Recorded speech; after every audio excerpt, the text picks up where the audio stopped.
کیا ذکر یعنی فینس کے جڑ پر بال کمزوری کی علامت ہیں؟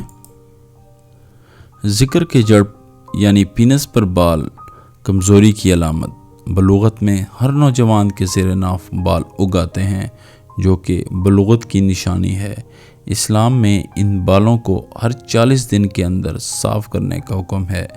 بعض لوگوں کا خیال ہے کہ صفائی کے علاوہ اس سے مردانہ قوت میں بھی اضافہ ہوتا ہے۔ بعض اوقات ذکر کے نچلے والے حصے یعنی جڑ پر بھی کچھ بال اگ آتے ہیں۔ اس صورت میں بھی پریشان ہونے کی ضرورت نہیں ہے، کیونکہ یہ کوئی خرابی یا بیماری قطعاً نہیں ہے۔ اس طرح مردوں کے چھاتی پر بھی بال ہوتے ہیں، کسی کے زیادہ، کسی کے کم اور کسی کے نہیں ہوتے۔ یہ بھی نارمل ہے۔ البتہ اگر کسی فرد کے چہرے اور زیر ناف بال نہ آئیں تو کسی اچھے ڈاکٹر سے مشورہ کر لینا چاہیے، مگر اس کا بھی کوئی فرد مردانہ طاقت کے ساتھ کوئی تعلق ثابت نہ کر سکا۔